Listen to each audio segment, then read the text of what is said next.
Good morning. It is your favorite internet nobody. And I used to be very funny. Or so I used to be told. How are you doing? Happy Monday, said nobody. Woke up this morning, 106.9, so we're down 1 kg or about 2.5 pounds, 2 pounds, thereabouts. One major thing I did differently last week was I went sub 2,000 calories, and that seemed to have an effect, and quite obviously.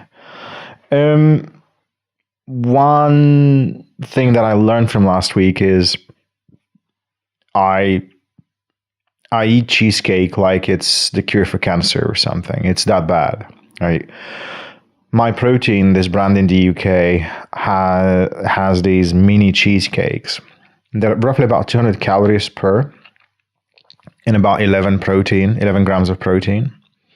So they're not amazing. It's not like, you can probably make a better cheesecake with more protein and less of everything else. But what happened was I bought 6 packs thinking, I'll have one every day of the week. I ended up eating most of them on Saturday. And it was late at night, and there was like one left, and I thought to myself, you know what, fudge it, this entire thing about eating early in the day and then letting your body rest. I'm just going to deal with this cheesecake, because otherwise it's going to mess me up. And mess me up it did. On Saturday, I think I was probably getting very close to 3,000 calories with everything else I had. And the cheesecake was a problem. The cheesecake was definitely a problem. So take that away.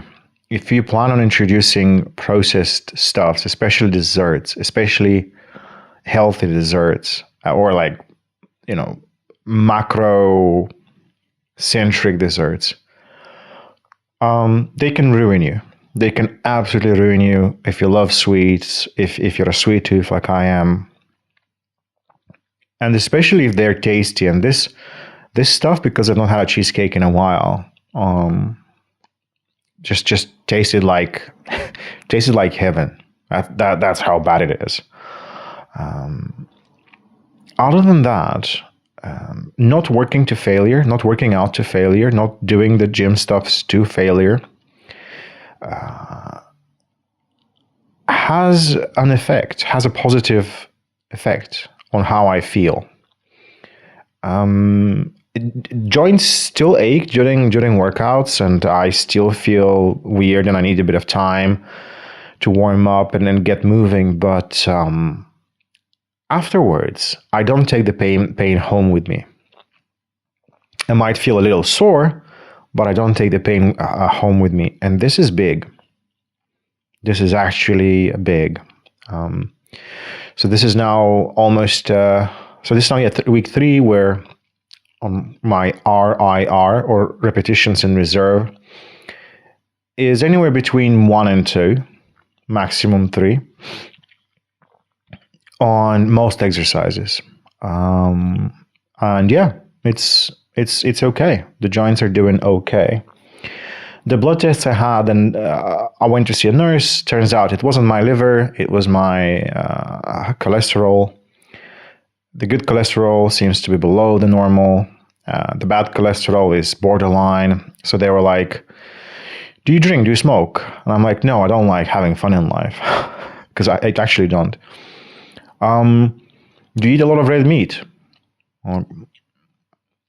It's all I eat. Do you eat sugar? No. Oh, okay. And then they gave me this pamphlet. And all of this was just so generic, so absolutely needless. There was absolutely no point to doing this, where I am waiting to see a dermatologist now well over a year. One borderline result in my bloods sends me to a nurse who gives me information that is so outdated and so out of touch with reality. which is a damn shame. It is a damn shame because there are still questions unanswered. I'm still overweight. What do we do with that? Oh, you just need to exercise. And I'm like, I know, I'm doing it. You need to move more, you need to eat less, you need to eat more of the right foods. Right.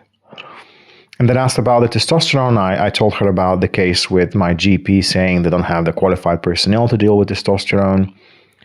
To which she replied, oh, that's weird. Yeah, I mean, if you called him again and just asked him why you need it, because, yeah, typically they wouldn't do it because you need a history of. And I replied, well, how can you have a history of something if you're not measuring it? Remember, there was a time, which is now coming again in the US, of having commander-in-chief who is so out of touch with anything, maybe except women.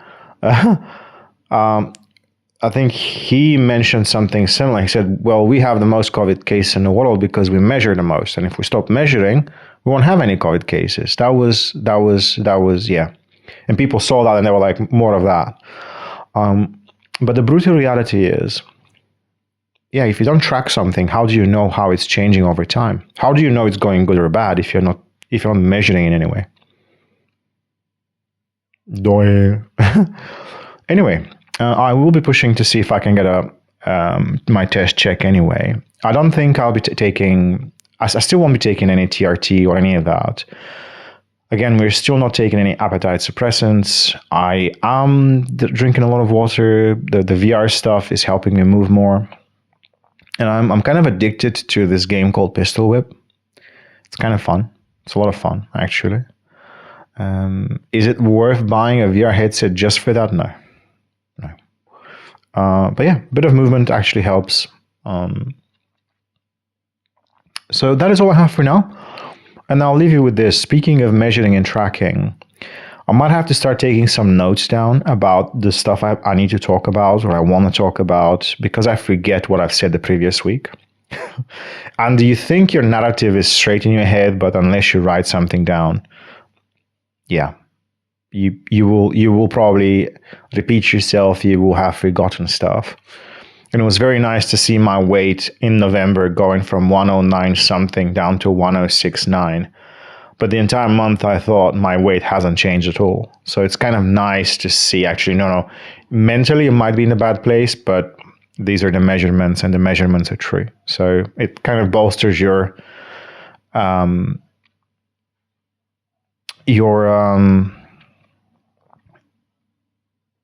what's the word I'm looking for? Your confidence, your morale. That's the word. Morale is good. But let's see. It's only Monday. Thanks for watching. Stay safe, stay healthy out there. And yeah, I'll see you in the next one. Peace out.